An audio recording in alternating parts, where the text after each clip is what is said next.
All right. Hello, everyone. Glad to see so many faces or names anyways. On a Saturday afternoon. We appreciate the time you're taking to learn more about the anti-racism plan, how it was developed, what's in it, and also an update on what we have accomplished so far.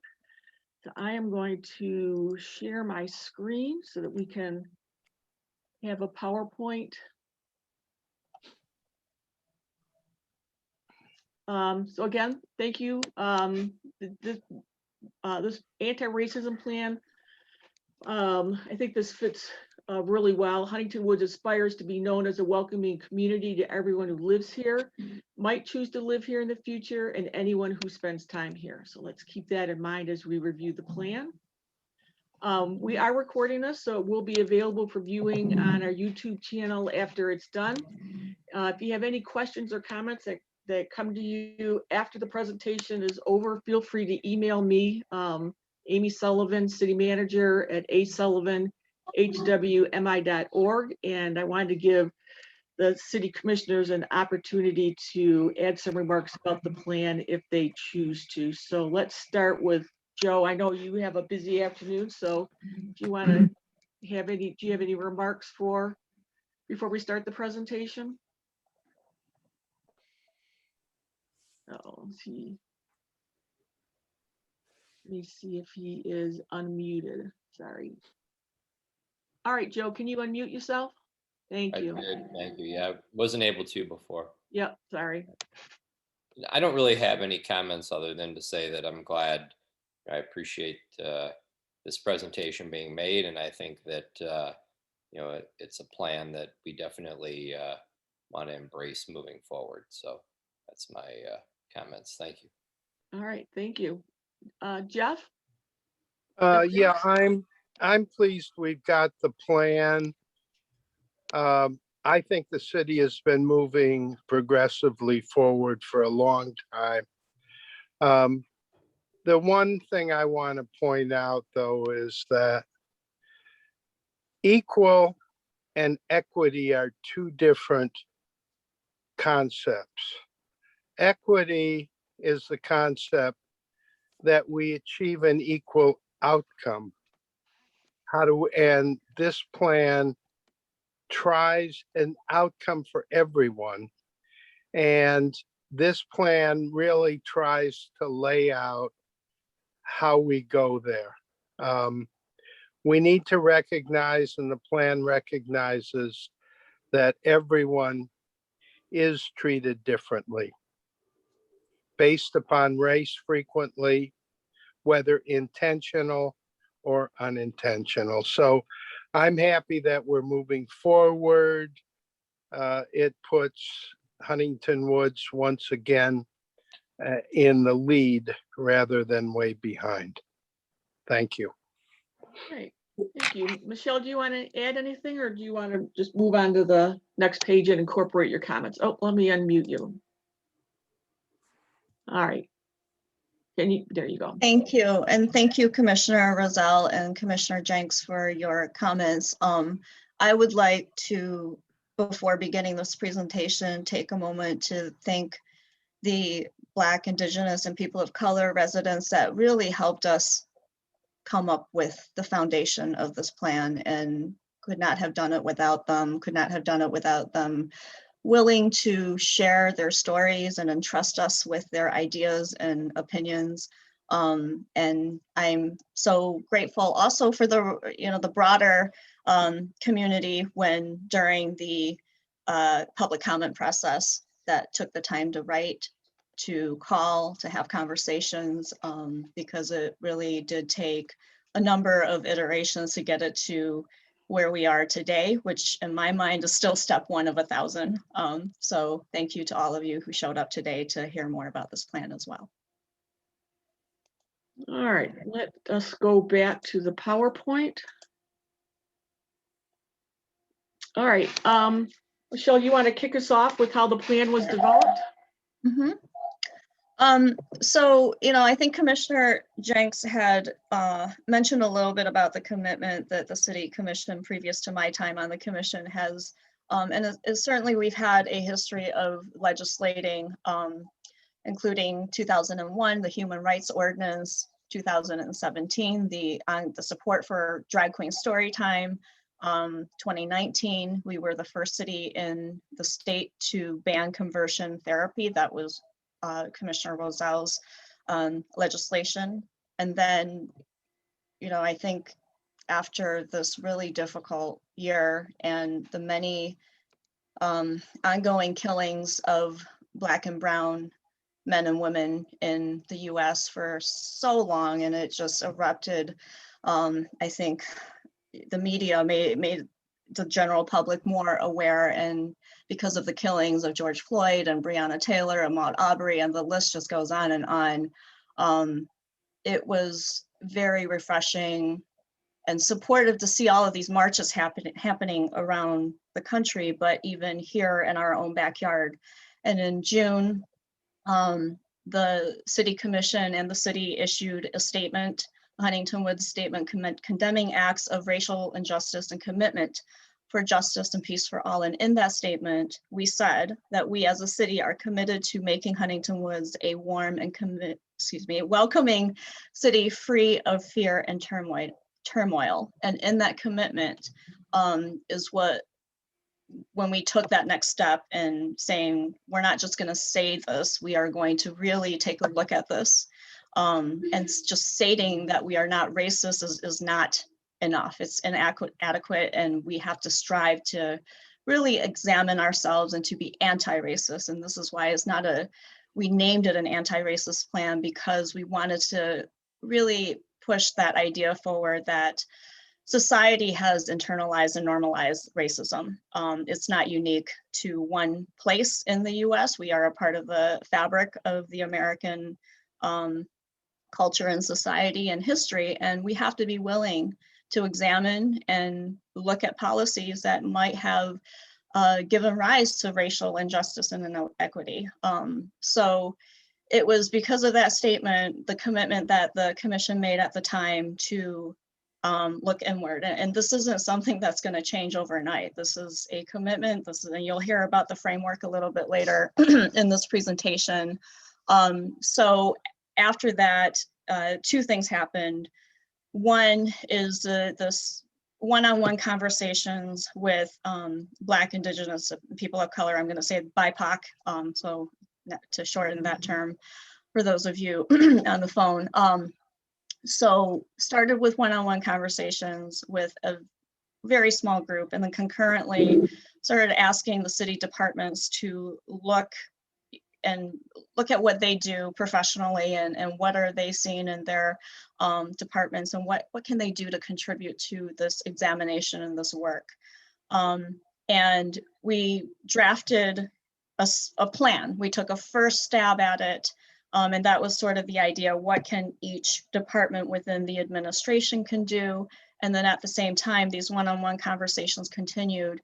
And once we had that first draft, the BIPOC group organically grew into a larger group. There was about 20 to 30 people.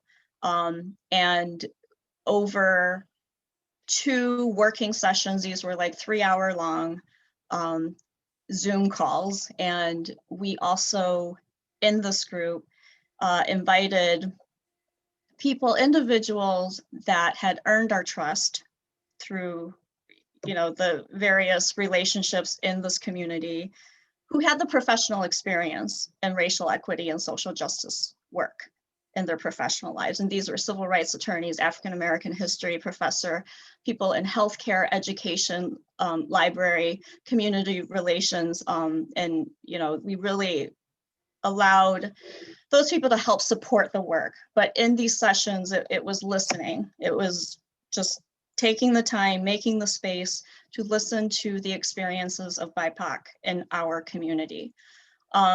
And during these sessions, we listened, and sometimes it was difficult to hear, honestly. And these were closed sessions because we wanted to create a safe space in which we could hear these concerns. And one of the concerns out of the group was that, what was this work going to be centered around, and who was the plan supposed to help? And we wanted to make sure that the plan was centered first on the BIPOC concerns before rolling it out to the broader public to gather that information. Very sensitive. We understand that, you know, this is a community that's 95% white. And so it was really especially important to me to hear from the impacted party, and that impacted party is the BIPOC community. And in DEI work, I know often that there are voices that you don't normally hear from. And so we wanted to be intentional about designing any initiative in this area to first meet the needs of the impacted party. And it was important to me that BIPOC voices were elevated and amplified, and that space was protected first. And you know, you'll hear more about what those recommendations and why the plan is designed the way that we designed it. And I'll spend a little bit of time, you know, this was over the summer, so July, August. I wanted to spend a little bit of time just sharing what we heard.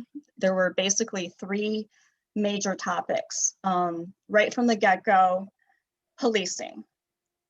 BIPOC did not feel that the public safety department in Huntington Woods should be the focus. In fact, a number of them supported and had positive stories about their interactions with public safety here.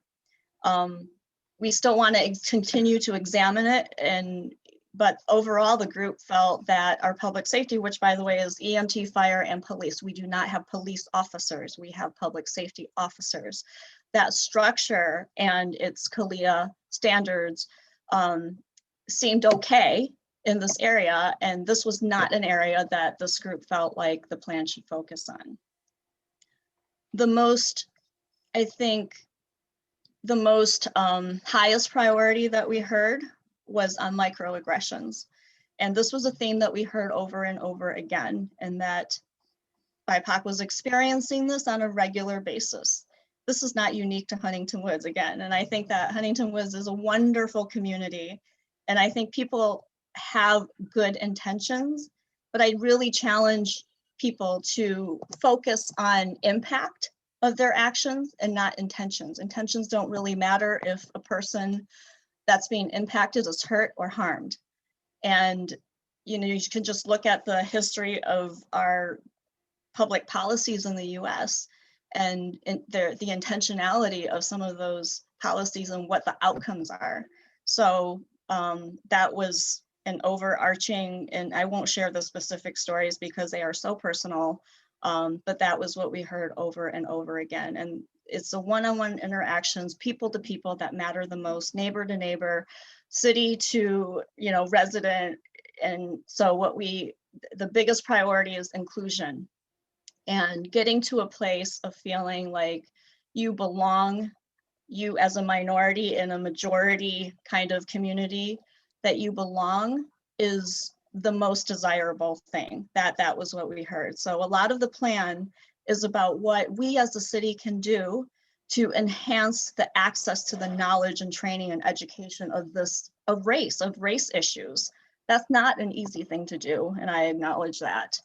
And then lastly, because Huntington Woods is a wonderful community, it's a great place to live, great place to raise your family and retire.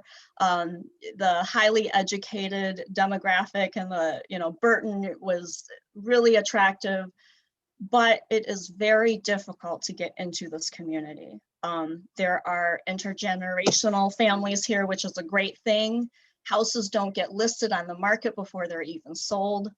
So the barriers to entry are really real. And so we don't know how realistic this is, but I think I heard over and over again, what can be helpful is if we help to lower those barriers to the entry into Huntington Woods by increasing the supply and types of housing.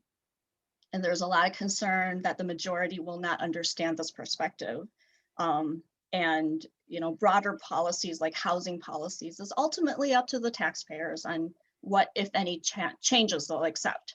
So that will be, you know, later addressed.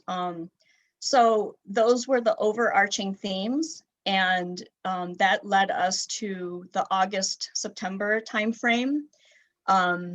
And during that time, the city commission was given a copy to review.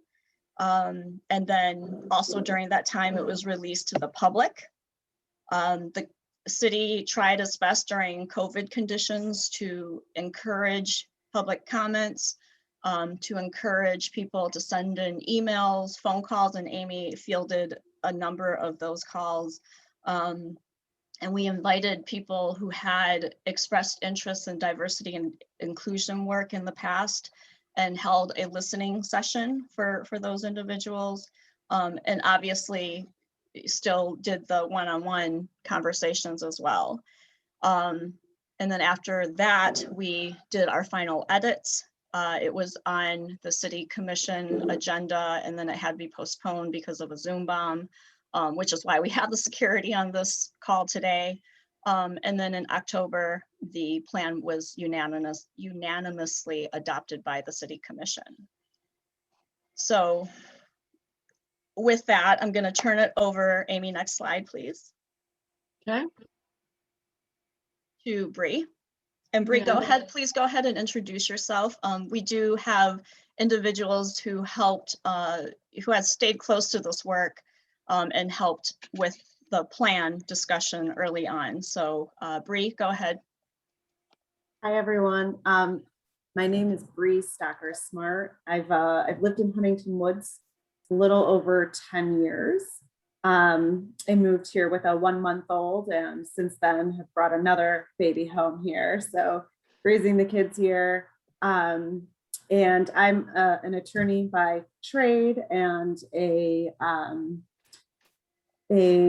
don't want to call myself an activist, but I try really hard to help and try and hopefully make things just better place, a better community. When some things happened here with our a past city commissioner, Michelle took over. Her and I we formed a relationship, and I have been really, really proud to call her a commissioner, and I've just loved the way that she is moving our city forward in the right direction.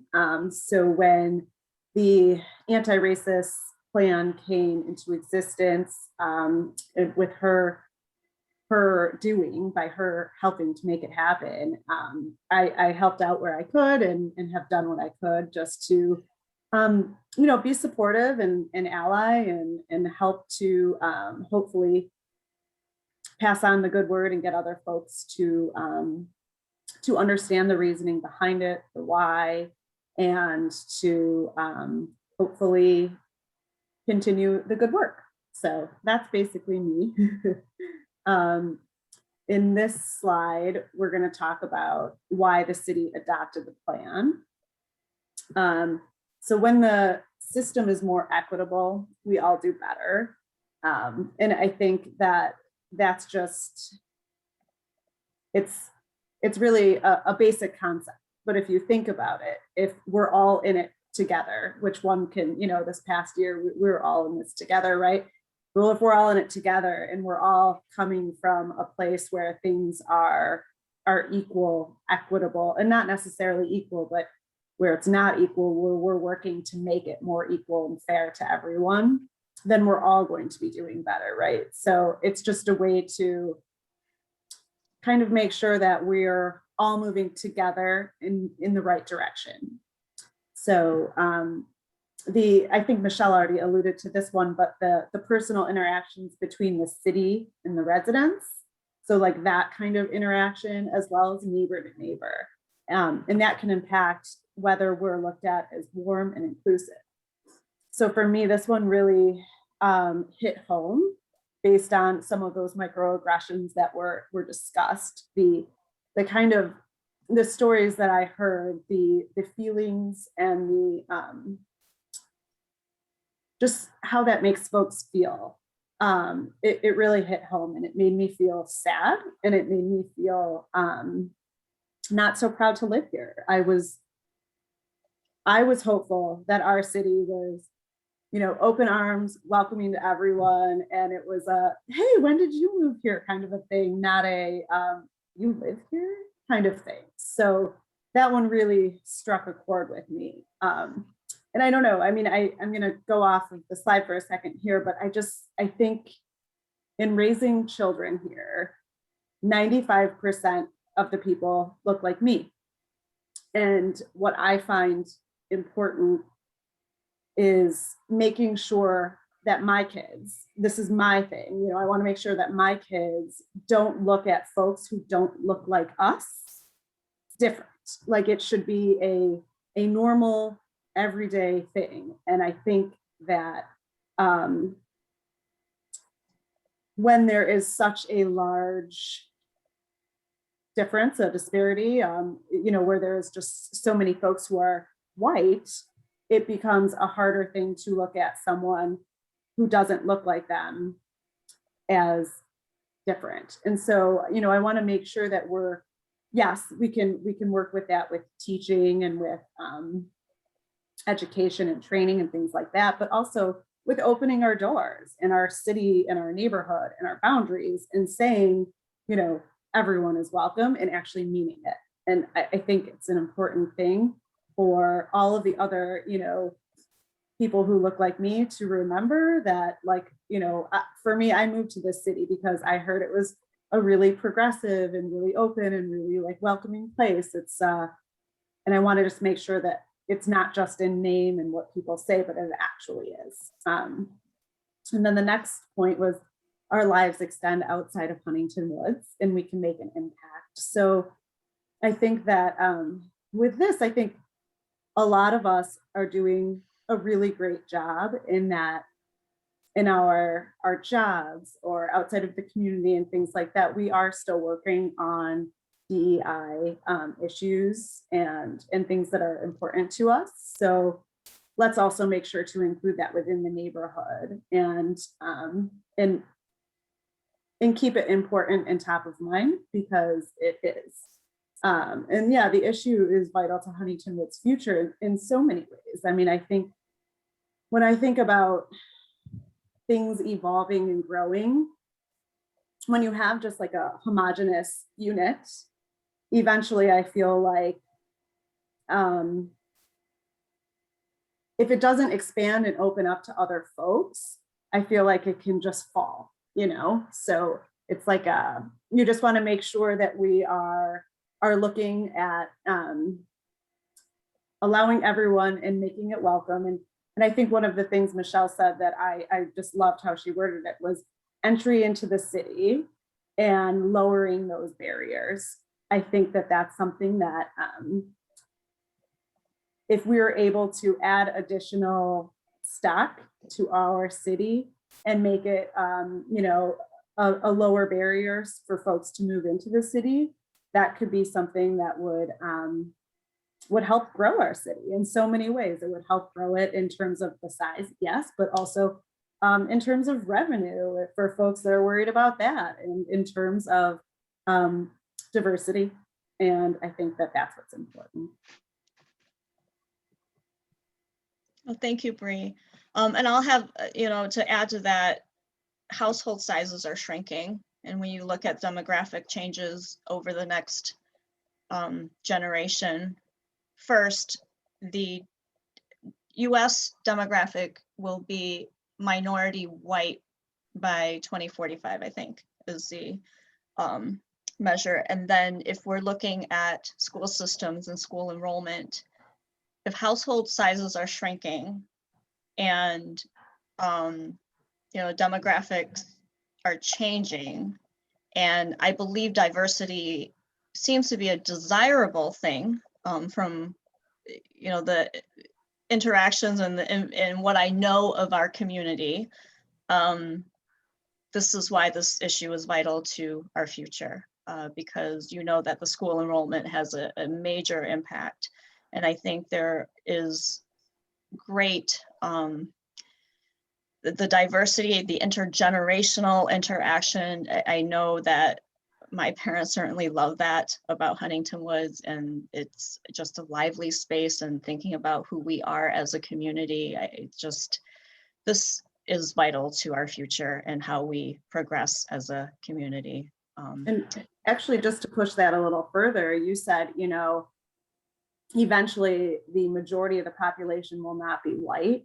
But if the majority of Huntington Woods still is white, then who will fill the schools with, with the family sizes getting smaller and things like that. And I know that that's an important thing to everyone who moves here. I feel like it's, it's a great school district, it's great schools, but what happens when they're not full anymore? So. Okay. And to your point about, systems being more equitable, we do better if there is lower barriers to entry, more housing choices. That's also good for anyone. It's good for seniors. It's good for, people who want to downsize, and changing our tax base. We're 99% residential. And so there's a financial sustainability factor to that as well. And again, nothing's been decided. I think it's great that we're doing this presentation just ahead of the master plan and getting input, and the community is going to have to decide what we want to be when we grow up. So Amy, next slide, please. I'll turn it over to Shara at this point. All right, Sherry, you should be able to unmute yourself. There you go. There we go. Thank you, Amy. So hi, everyone. My name is Shara Reed, and my pronouns are she, her, hers. And I'm going to talk a little bit about what's in the plan. And before I do, I'll say a little bit by way of introduction. So I've lived in the city with my family for about 5 years. And in my day job, I co-lead a nonprofit organization that is based in Washington, D.C., and I work remote. And I moved to Michigan about 8 years ago for a job in philanthropy at an organization based in the area. And so I just want to say that for me, living in Huntington Woods is definitely a choice. And in my day job, my work is focused on racial equity and justice as a bottom line organizer in what I do every day. And in many ways, I did not want to get involved in anything related to racial equity or justice where I live in my neighborhood. I would like to live quietly and go about my business. And because I live in Huntington Woods, and this is America, it so happens that I found myself getting involved. And it's largely because I'm a parent. I have a child who attends Burton. I have a younger child who's right behind my kid at Burton. And I think a lot, and my partner does too, about the quality of life that we not only need for our children, but that we require for our children, recognizing that we have the privilege to make choices about where we live. And so again, for me, getting involved is about the sense, as Michelle has said really well, it's about issues of belonging. It's about issues of inclusion. And first and foremost for me, so I'm a grown adult, have been for a long time. It's about my children and about what their future will be, and really about their present experience, their childhood. So that's why I got involved here. And even before naming what's in the plan, as Michelle, Commissioner Elder has said, the who is in the plan, I think remains worthy of being underscored. And the who in this is everybody. This is not a plan that, while we're officially meeting under the city's moniker right now, this is a plan that is meant to hold everybody. So when we talk about continuous learning and examination, that's in everybody, right? And we can see through a number of events that have been sponsored by the library, to different committees, the master plan process that's underway, that the who is in the plan is everybody, whether people actually get their paycheck from the city or not, whether people are in voluntary elected positions or not, whether you just live on whatever street you live on in the neighborhood. We're all in this plan. We are the who in this. And so To say a little bit about what's in the plan, there's like 3 broad strokes. And I don't know if this has even been said, that anti-racism is named as an aspiration. For me, this was really important. It's, you know, where are we as a city? Probably diversity, equity, and inclusion, probably diversity and inclusion, maybe even diversity, maybe diversity and inclusion. I mean, debatable. But why anti-racism? Why go that far? In my view, and I can only speak as your neighbor, anti-racism, naming an aspiration is really important. Having a North Star, having a dream, having a vision is really important. And so anti-racism as something that is active and malleable, to me, this was really important that we named an aspiration. And it's not about whether or not we have achieved it and pointing fingers and who accomplished what. But that in and of itself, as a North Star, as something to aspire to, for me was really critical. And so the 3 big things that are in this framework. So again, continuous learning and examination. This isn't everybody, all hands in, all hearts in, all minds in. You know, this is us, we, who, all of us. And if we, again, anti-racism requires it, right? If you know anything about it, it's a malleable and an active state. And so of course we have to continue learning throughout, avail ourselves, whether we are city employees, residents, whatever our status, however we identify.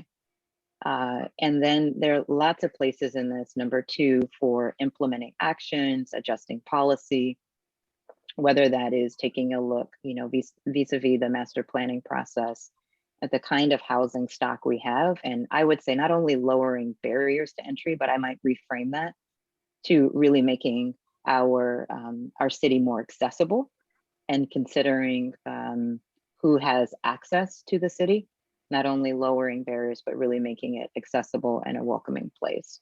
There are plenty of people of color who live in this region. I'm sure we all know from our workplaces and other places we might go on the weekends before COVID. There's plenty of people in this city who are middle class, affluent, owning class, who could choose to live in Huntington Woods and do not. Like, just be clear, we are not the only middle class to owning class, upper class city in Oakland County. We are certainly not, right? We're not the only ones who have a good school district either. So the why people of color and why people are making the choice to live here or not, there's probably a lot of work to be done around not only lowering barriers to entry, but really making this place a desirable place for people who are making these choices every day. And there's a lot of work to be done in our actions and in our policies. And then also the third piece here, measuring and evaluating results. And so this is, you know, about accountability, at least in part. I would also link it back to the continuous learning work. So as we go, and particularly as there are really direct practices and policies that leave room for examination, leave room for making changes, we want to be really clear about what we would intend our results to be and how we would know if we're making progress or not. So whether that's the, you know, again, a public safety office or the city commission itself, the master planning work, really in any way, we're going to be asking ourselves to, you know, to really consider what our intended results are, how we'll know if we're making progress, and how we can make adjustments as we go. But I think the biggest thing, at least for me, when I think about this work is, as Commissioner Elder said, that this is ongoing work, that it's an aspiration, and this is everybody work. Again, whether you are, however you are connected to the city, if you identify with the city in whatever way, this is a plan that includes you. So beautifully said, Shara. Thank you so much for offering that foundation. I will now turn it over to Jesse and Jenny to cover the next slide. All right, let me make sure they are unmuted.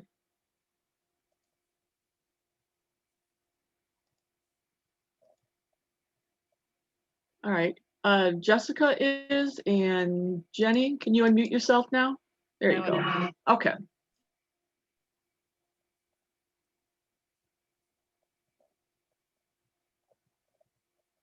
So I'll get started. So I am Jessica Steinhardt. So in order to introduce myself, I grew up in Huntington Woods, lived here my entire childhood.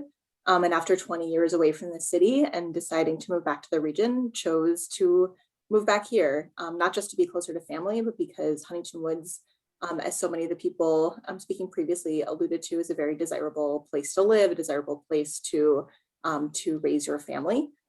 In my professional life, I work to help move a health system towards value-based care and addressing equity in physician practices. Part of that is addressing social determinants of health. So this is something that I'm passionate about, not just in my personal life, but also in my professional life. Jenny, if you want to introduce yourself next. Sure. I'm Jenny Beyer. First of all, I just want to say thank you so much to Amy and Commissioner Elder for hosting us and to be able to share this space with all of you. It's really wonderful. And to all the, residents who helped shape this. I have lived here for about 5 years. I'm a mom of 3. In my day job, I work for Congressman Levin and in his communications department. So get to help communicate policies, which is why I think Shara asked Jesse and me to jump in on this one.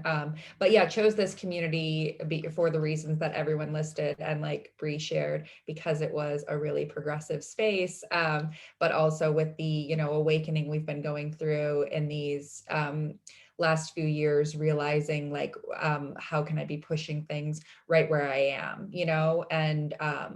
and what's the place that I want my children to be growing up in? Do I want my white children to be realizing all of this later on in life, or do I want them to be experiencing it now and doing what they can to affect change in their lives at this moment? So the 3 main goals outlined here for the plan include learning and recognition, community relations, and public policy.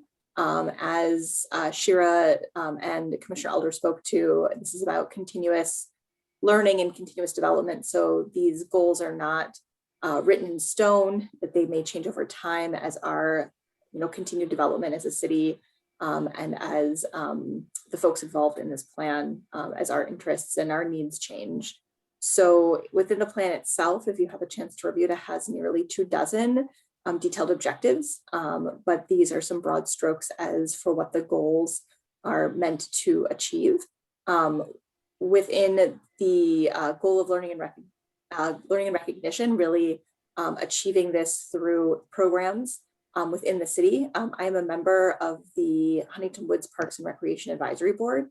And in addition to the library, we are the part of the city that runs the programming, much of the programming that, again, is one of the things that Huntington Woods is known for and recognized for and well loved for, is that Parks and Rec programming. So how do we ensure that that anti-racism is incorporated throughout those programmings sponsored by the city, and to recognize and increase knowledge of significant events for BIPOC within U.S. history and also within our local and regional history. Along with that is our community relations goal, which is meant to be achieved through staff training and further development of the city administration's vision, mission, and values.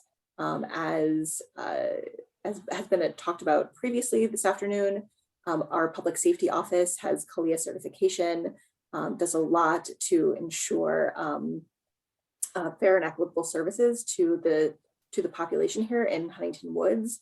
But I think that ensuring that the entire city administration has training, that the entire city administration is building that inclusive culture, helps to ensure that that the programs that we put together and that this anti-racism plan in total is not just lip service to the population, but is actually affecting change.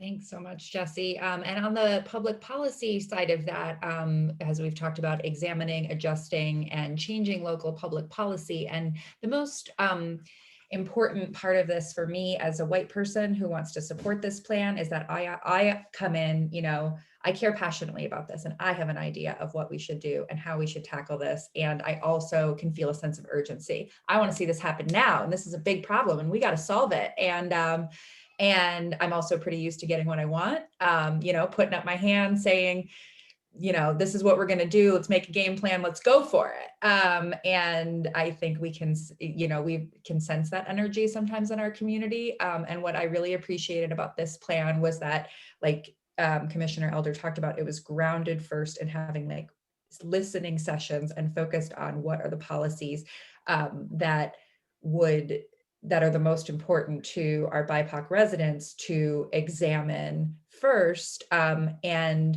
and how can we as white residents be supportive of that and step off of whatever ideas we perhaps have and be in the role of following leadership of people of color, of our amazing woman of color commissioner, and our residents who have just given of their time and energy to help us understand what Huntington Woods needs to do to be better. And, you know, making it also really tangible too, that it's a part of the master plan. It's something that the city has the resources to, it's built into the work that they're doing.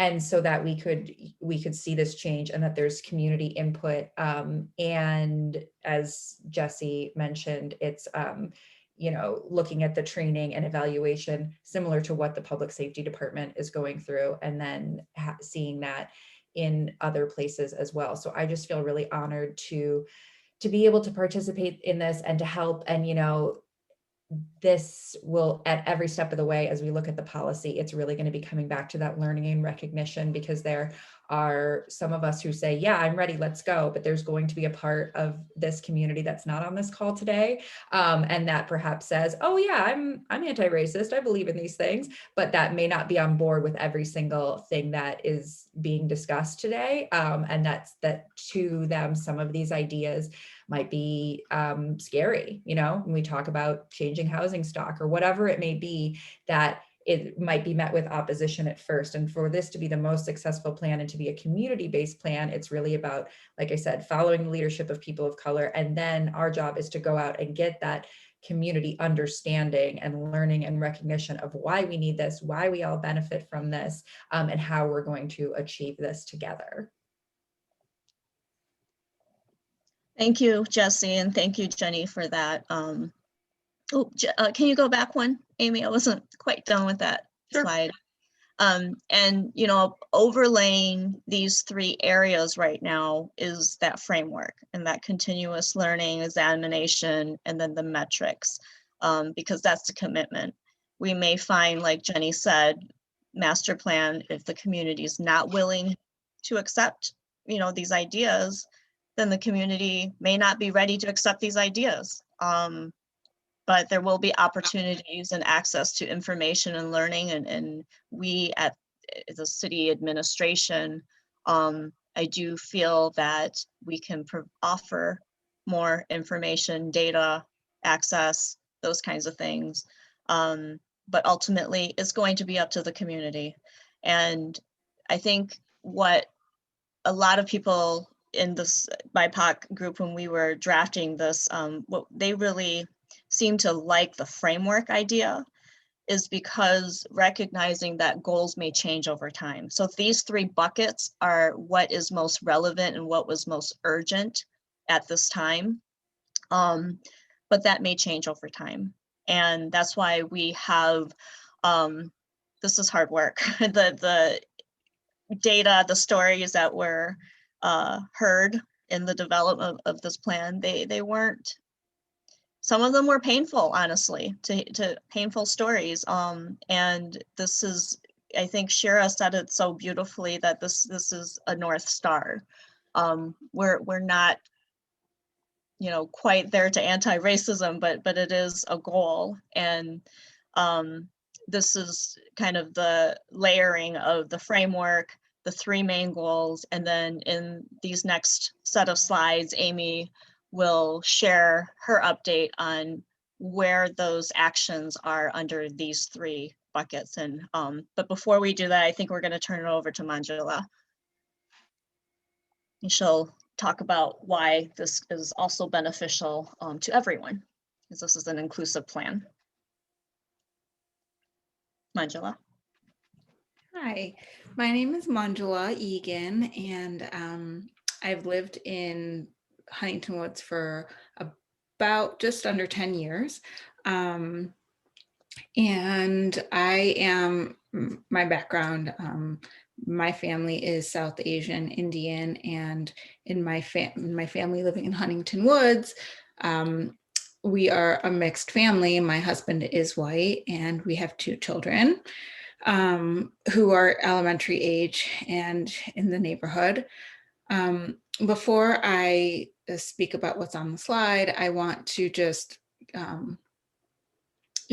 share a little bit about my experience about what it was for us in choosing the neighborhood. And when we were looking about 10 years ago for a home, we were looking in 5 different communities. And I have to say that one of the things that was hard for us about choosing Huntington Woods was there was no diversity.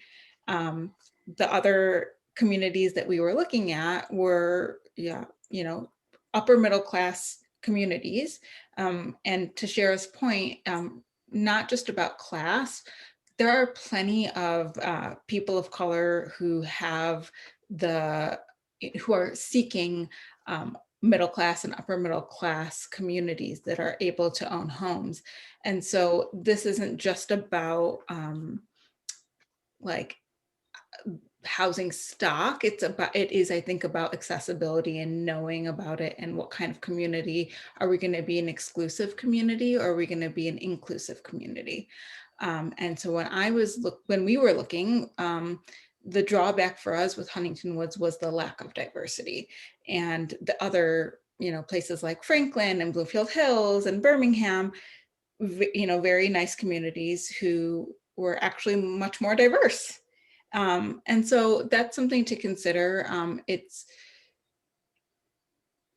The point has been made before, and I kind of go to the slides, but there's a benefit for the community being more diverse and promoting anti-racism. If you think about exposure to people and ideas that are a little bit different than yours, it only strengthens your learning. It strengthens your ability to be more expansive in the world. And so our interactions with each other when we're not all the same give us more insight into our lives. And so I think just from a philosophical standpoint, that's where I'm coming from as a person of color living in the neighborhood. In terms of what's here, the benefits for residents, consideration for all residents. Huntington Woods is 95% white and 5% BIPOC.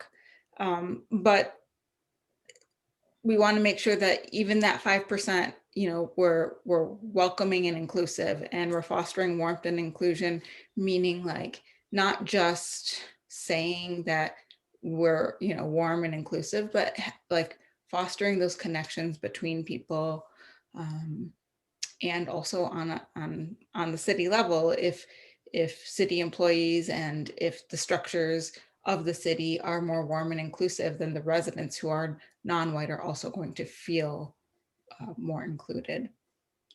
In terms of community relations, improving customer service, again, I think that point has been reiterated several times.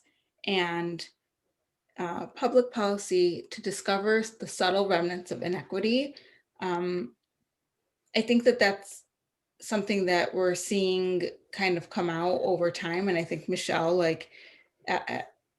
Commissioner Elder, as you've developed this framework, have been able to see what barriers there are and working to eliminate those barriers so that there is more inclusion. I don't see how it could be harmful. I don't know. We want to ensure an environment free of turmoil for all the residents, for all people who choose to live here, increasing the sense of being welcoming for everybody. And really our future depends the growth of the city depends on how, you know, as Michelle pointed out, if by 2045 we're moving towards a majority non-white population, what will our city look like if we aren't fostering warmth and inclusion for all people? So Thank you, Manjula. it's all been said. Yeah, and as we reflect on these 3 buckets at the end of it, we did start with a foundation and hearing from BIPOC because that was so important. Oftentimes in this work, that sense of urgency that Jenny talked about, it's appreciated, but I think for BIPOC, we all know that this has been going on for hundreds and hundreds of years, and with city government, it takes time. This is not going to be solved in 1 year. It's not going to be solved in 10 years. This is a commitment, and it's going to evolve over time, and really welcome the engagement from the community to see, what those conversations will be and what we want to become when we grow up together. So the future is uncertain, but I think we have a wonderful community here and a lot to build on. And Amy, I think we lost you. Did we lose Amy? She's got the slides. Let me pull it up. I think I have a copy of the slides. So Jenny, it made you the host.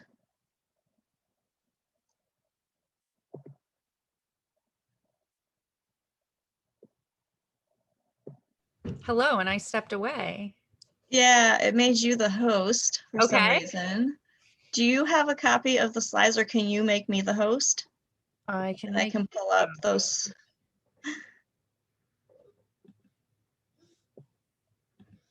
Please hold, everyone. There you go. You should be the host. Okay, let me pull up the slides.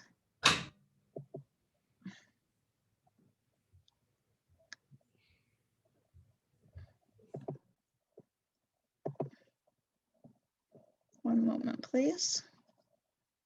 The next set of slides is going to show, we adopted this plan in October.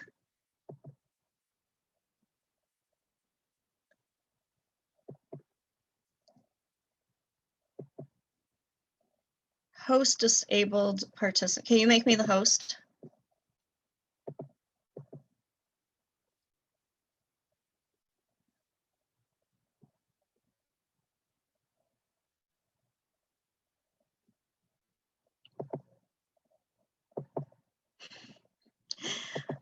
Jenny. Okay, so I'm just going to read this to you guys. So if you recall, in the first bucket, it was learning and recognition. And the plan is online if you want to take a look at it ever. But basically, what we have done to date in the city administration side, and this is a learning and recognition to help our community understand the history of racism and why it's relevant to our lives, is benchmarking current demographics of city staff and vendors. And that's really to look at organizational excellence and how we're spending our money.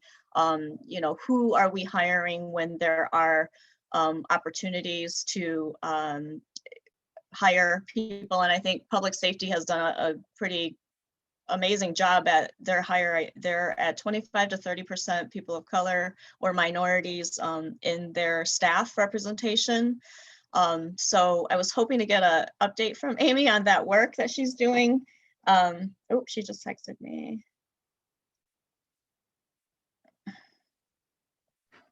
All right, I am here. I'm Oh, sorry. you're back. Okay. I had to dial in on my phone. I lost my internet connection, but I'm on my, oh, can everybody see the screen? Does it say actions taken to date? Yes. Okay, good. So we're still sharing screen. Yeah, so I did do, back in October, I did the demographics of city staff and vendors. Oh, Amy, we can't see the screen. Can you, if you want to make me host, I did, I made you co-host. I can share my screen. Sorry for the inconvenience, everyone. Hold on one second. Okay, let me know if you can see it. Yes, I can see it. Okay, great. All right, so we did do the benchmarking of city staff and vendors.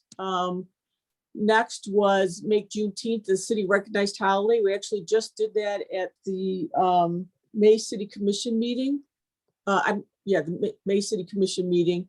And we are trying to put together a Juneteenth celebration. We're still working on the logistics of that, but hopefully we can pull that together by June 19th. Next was find opportunities to highlight diversity and inclusion, such as 4th of July, Black History Month, MLK Day, and more.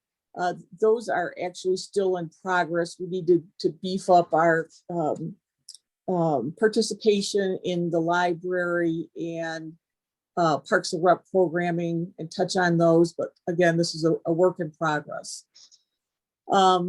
Next is the Teen Council prepared an anti-racism calendar for January, February, and March. It was actually an idea that another teenager in another part of the country had worked on, but was a great idea. And they had something to do or something to read for every day of the month in January, February, and March. We hope to duplicate that again next year. The Teen Council support staff also, administrative, the leaders of Teen Council participated in an MParks diversity, equity, and inclusion training. And then after that, incorporate anti-racism teaching units into Latchkey and preschool. That still needs to be done. This, of course, was a different year for Latchkey and preschool, so that is on our to-do list. In terms of the library, curate a list of anti-racist library materials that teach how to recognize and combat racism. We actually were given a very nice donation from one of our Huntington Woods residents for having the highest voter turnout in the November election. And with that money, we purchased 75 books to add to our library material for anti-racist readings. The library has also featured an anti-racism film series. They looked at 3 different films in February, March, and April. Residents were asked to watch the film and then get together and discuss it afterwards with a facilitator. And the library has also sponsored 3 presentations to date, anti-racism speakers. We had one talk about racially restrictive covenants, one talking about the Ku Klux Klan in Berkeley and Huntington Woods, and the last speaker was on single family zoning. So we hope to have additional presentations in the future. And all of those, by the way, are available on our YouTube channel if you'd like to watch those if you missed it. Still to do, expand the library's Read Woke program, which is for kids in grade 3 and up. Offer implicit bias workshop for residents. That actually was a suggestion I got from a resident. You know, when we were taking public participation and residents saw that we were offering that implicit bias training to staff, I thought it would be a good idea to offer it to residents. So that's still to come.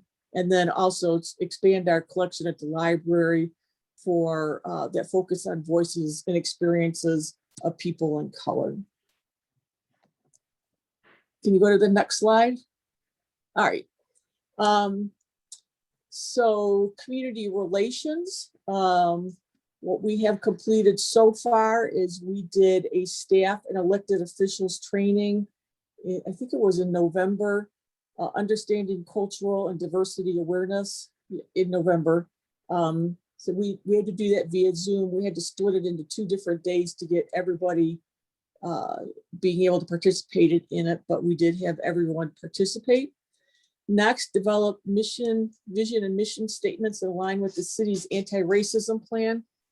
I took a look at what some other cities had developed for vision and mission and just drafted one as a starting point. And I'm going to be referring that to the communication committee at their next meeting to get their input on that. So hopefully we'll have that developed within the next couple of months. We also promised to set informal events for residents to meet with city staff and department heads. That's put on hold. That'll be a post-COVID event. And then staff responsible for hiring and selected consultants and vendors should attend DEI training. We haven't done that yet, but that is one of the items that we hope to do before October. And then for public safety, continue the public safety officer training and use of force, bias and policing, police accountability, and transparency. Our police officers get about 200 hours of training a year. That is both for their police function and their firefighting and EMT functions, but they are continually in training. And of course, these policies and these issues are at the forefront. Next, Public Safety Department to adopt recommended CALEA policies and procedures. We've been keeping up with that. And then maintain our CALEA accreditation. That is a process where annually we turn in our paperwork to CALEA for a double check to make sure that we are following their policies. And then once every 3 years, we go through the accreditation process. And that actually is coming up this year. So we will hopefully be accredited. I think they're 3-year periods that the accreditation is valid for.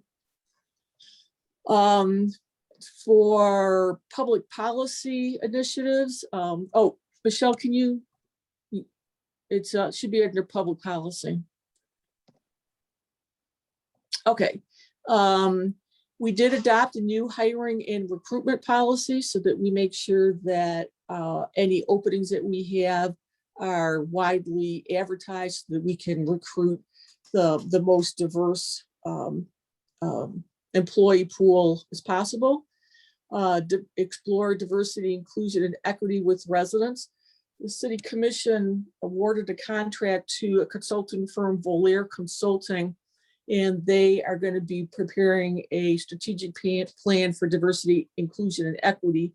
You should be seeing some information on that within the next couple of months. They're going to be sending out a survey to everyone, and they're also going to be putting together focus groups. At the same time, we are working on the master plan update, which will also have a survey. So we're going to try to market it so that residents understand that there's 2 surveys coming, but that they are for 2 different separate but equally important items. Continue to advocate for legislation that eliminates excessive fees and fines. We were glad to see the governor and the legislature put together a package last December that addressed that, and we'll continue to monitor that and adjust our policies accordingly.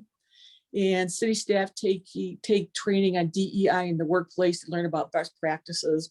And again, that's on to do. We hope to have that completed by October.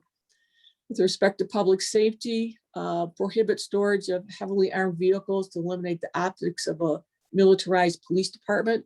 We did have an issue a couple of months ago where Oakland County just announced that they were going to be placing some heavy duty equipment in Huntington Woods without asking the city if that was okay.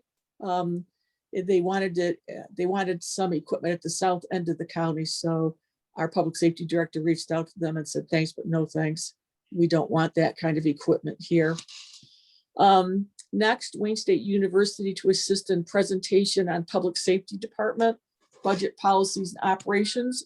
I'm happy to say that that actually was completed yesterday. We did a taping of a commissioner's corner with Joe Roselle, who interviewed myself and Andrew, our public safety director. And with the help of Wayne State University, we put together a PowerPoint to explain what the public safety department does, what defunding the public safety department would mean in terms of services, and also an overview of their implicit bias and use of force policies. So We hope to have an edited version of that next week, and then we will promote that through our usual communication channels. And then again, this is for Parks and Rec and Library, a presentation on single family zoning and the master plan. That was really good timing. That was one of the speakers that we had through the library. I would encourage everyone to watch it as we are looking at the master plan update. It really tied together how single family zoning impacts us. And it was really relevant to the master plan. So this is the wrap up. We'll get to questions and answers in a minute. I would encourage you to read the entire plan. It is available on our website. We do recognize that will change over time, and input is always welcome. Participate in learning opportunities through Parks and Rec and the library. The City Commission has created a new anti-racism advisory committee, so I would encourage people to apply for that. You can go to our website, find a citizen interest forms, and submit that electronically for the Anti-Racism Advisory Committee. And then, as I mentioned, the master plan update is in process right now, and we're going to explore housing diversification with residents. So with that, Michelle, do you want to stop sharing the screen? Okay. And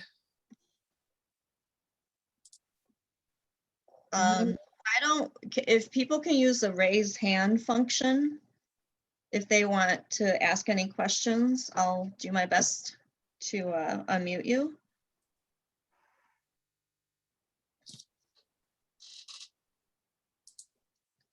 Okay. Haley, I see your hand up. Oh, yeah, so I had a question about the, well, first of all, actually, let me say, I guess really praise the plan.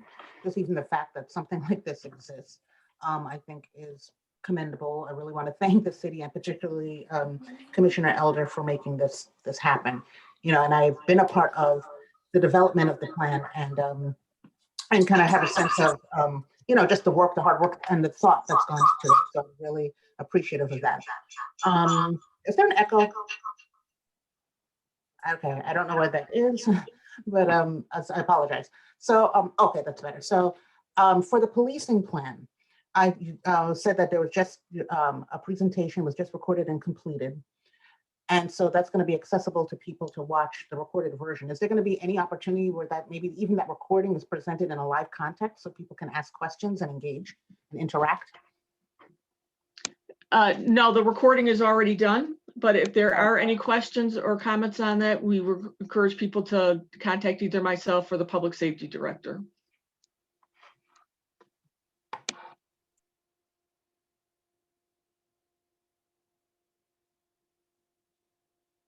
All right, Steve, you want to unmute yourself? Yes, thank you. First of all, I would like to thank Amy and Commissioner Elder for this presentation. It's been very educational, really, I think really taught me a lot of things. I appreciated the comments of people who presented the individual pages. Bree's comment that that our lives extend outside of Huntington Woods and we can make an impact, that really spoke to me. Shira, you're quite an effective speaker. You're saying that naming an aspiration of anti-racism was important to you. I think that's one of the biggest things that this plan does. It formally says that this city has that aspiration, and that's just huge. When I moved here with my family, I was like those of you who, like Jenny, had little tiny kids, just a few years old, and this consciousness was not present in the city. It wasn't an aspiration. It wasn't talked about. Rich Feldman, who many of you know, said that when he moved here, he was told that Huntington Woods was very diverse. And he said, really? What do you mean? And people told him, well, it's both Jewish and non-Jewish. And that was the extent of diversity in Huntington Woods. I liked Jessica and Jenny's comments on their work to improve things here. It's just really good. It feels very solid and real. So thank you so much for that. I would say that there's kind of another constituency that we don't consider, and those are the people that the public safety officers come in contact with in the course of traffic patrolling. And that is some thousands of contacts a year. And those contacts may or may not be of the same quality as BIPOC here have stated. We don't know a whole lot about what happens at those encounters. It's an area that speaks to the image of Huntington Woods for people outside the area who get stopped by our public safety officers. Work that has recently been presented to the city indicates that people who get involved with use of force, 50% of all use of force incidents are initiated through traffic stops. That's I think fairly significant. So I think that's an area that I would respectfully suggest the commission might want to look at for future activity. So those are my comments. Thank you.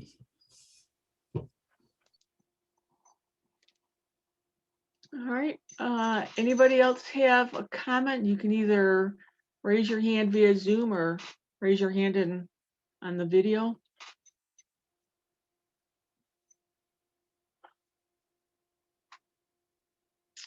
All right, Mary Ann, can you unmute yourself?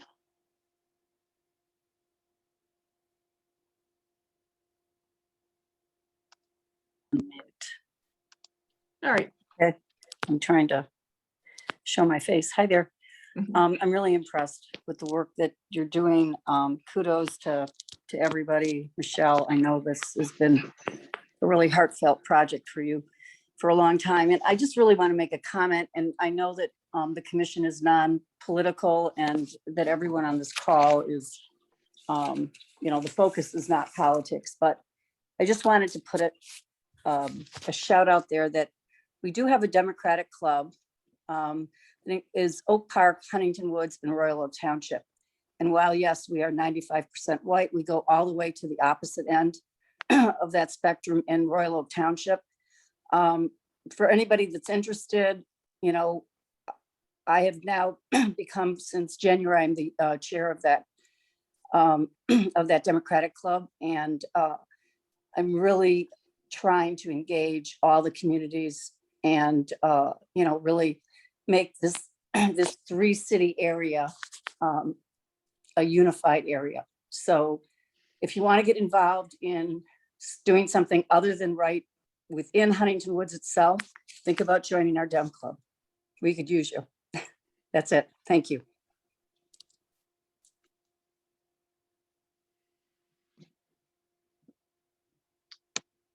All right, Haley, let me unmute you. You unmute yourself? Yeah, I was hoping that maybe and the commissioners or Amy, you can speak to just what has been your sense of in terms of engagement to date with the plan, in terms of attendance at the different programs, and some of the other things that have taken place, and kind of what is the status right now in terms of the oversight commission for the plan, the committee, oversight committee.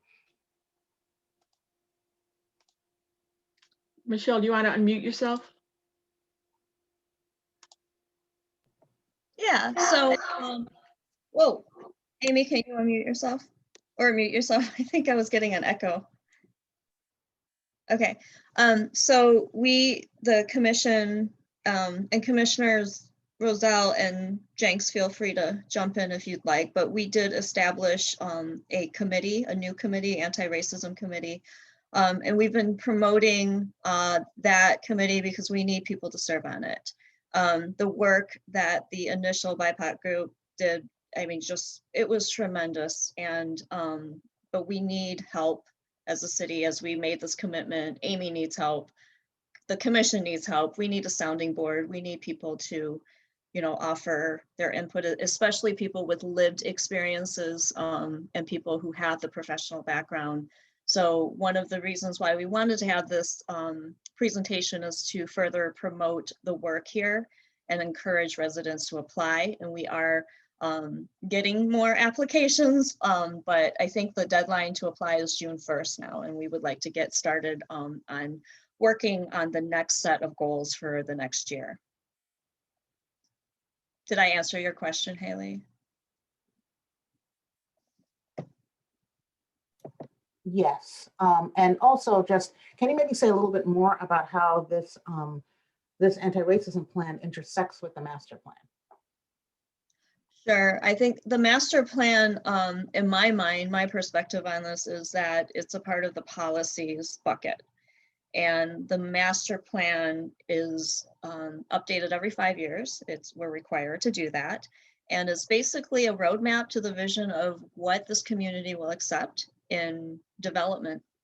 And, you know, it's going to look at sustainability. It's going to look at the areas that this city had identified in the previous master plan that are areas of interest for redevelopment, but you know, really ask the question, what will this community accept?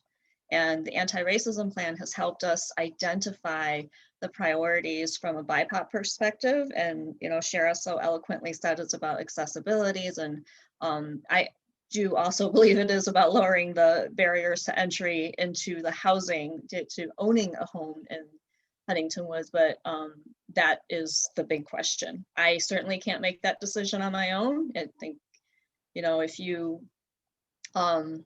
it's a learning process. So it's an overlay and it's certainly a big part of it. And in addition to that, we are starting the work on the diversity, equity, and inclusion plan. The consultants have spent some time with each of the commissioners to ask them for their input. And I think the next few steps throughout the summertime now will be to focus on focus groups as well as surveys to help inform just the strategic plan for the DEI plan, but also how that will connect in with the master plan itself. Oh, Commissioner Jenks. Amy? Okay. Yeah, you asked a question about how the commission was involved. I can explain how I've been involved. My background is 30 years professionally in civil rights, the Michigan Department of Civil Rights. I was the director of research from 1970 to about 1988, and laid out and identified a lot of the programming that we then applied across the state. I was the district executive in Muskegon and in Flint, where I had to negotiate really without a huge amount of staff, a part-time secretary, changes to behavior in the white community. I was the Metro Compliance Supervisor at the Michigan Department of Transportation, EEO, where I basically explained to our contractors that unless they showed equity in their performance immediately, we would be terminating multi-million-dollar contracts. I attended the library's programs on racism. I received reports on the committee. I really wasn't asked for input. I do sit as an advisor on the Council of Asian Pacific Americans and have been helping them look at assaults against people of Asian descent and prepared to deal with that, not after the fact, but before the fact. And I have raised periodically with public safety, the ticketing really of driving while poor or driving while black. At the same time, I've been able to analyze the demographics, and we are a tiny fish in an area which has a much wider minority population. Even before COVID, the number of tickets written has gone from 5,000 plus to 2,000 plus. So I believe public safety got the message some time ago, and they're working on it, although still auditing and things like that is valuable. So, I mean, that's my small part. I believe that anti-racism is critical. I believe that equity is the measure, not just that we hire and bring in, but that we make the community welcoming, that when we look at staff, we not just reach out to the minority community, but that our employment profile reflects a reasonable representation at all income and professional levels of minorities. And I'm known as a talker, so I'll quit.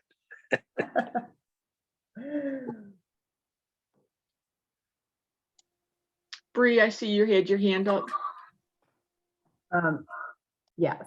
So I just wanted to comment real quick. I know someone had mentioned just about it's not necessarily only the stock of homes and the lowering of barriers, but it's also how we treat each other. And I just wanted to kind of throw that back in here again, just for a final, like, for me, like, I think we need to keep amplifying that, right? Like, I think we tell our children, and we're told from a young age, like, to be kind and to treat each other how you want to be treated. And I just want to reiterate that. And I want to just, make it clear that even if the master plan doesn't include, more affordable housing and diverse housing, anything like that, it's about feeling welcome. It's about feeling accepted. It's about feeling valued. And so it's important that we are treating everyone who is currently in our community that way, as well as folks who are not in our community. It's about treating folks who aren't in our community in a way that maybe they're like, oh, these people are so great. Like, I want to join them, like, let's try and kind of fill the world with kindness and be accepting and welcome all of the differences and the diversity, because I think that's what makes a culture. Like, let's have our culture be one that is inclusive and diverse, and let's make it be one where people are, wanting to come. Oh, and also I really wanted to say thank you to everyone who spoke and who put in the effort and time to make this happen. All right, Kia, I see you have your hand raised. Would you like to speak? Sure. Hi, everyone. I had to leave my loud home, so hopefully this works. My family has lived in Huntington Woods for about 3 years now. And we moved here from Berkeley, kind of by chance, honestly, because we are a diverse family ourselves and weren't quite sure if this would be a good fit. However, we have been very grateful. And I think a lot of it is because things like this, there are people both in leadership in this city and neighbors that are willing to have conversations and to learn. So we're very grateful for this work that you're doing, and also excited for the future, because we would love there to be more diversity, especially at the schools. But thank you for your work. All right. Well, I'd like to thank everyone who participated and joined us, everyone who spoke. I thought it was all on point and informative.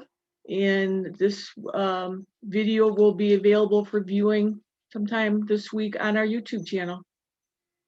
And Michelle, do you have any comments? Oh, I just unmuted you, sorry. Mute yourself, unmute yourself. You want to say some thank yous and then I'll end the meeting. Yes, there's a number of people on this call who had contributed to the plan, continues to be our North Star. And I just can't thank them enough. And Amy, I got to give you a lot of credit. We've been in lockstep every step of this journey, and some of it has been very growing for me. I've had a lot of growth in this area too, and you've been so humble and so committed to this work, and it really is, I really appreciate your commitment. Thank you. Don't make me cry. Having an open heart and an open mind, but it really does take a strong city manager to push this work through, and it's not easy. So thank you. All right, everyone. Thank you. And I'm going to be ending the meeting now. Thank you. Thanks.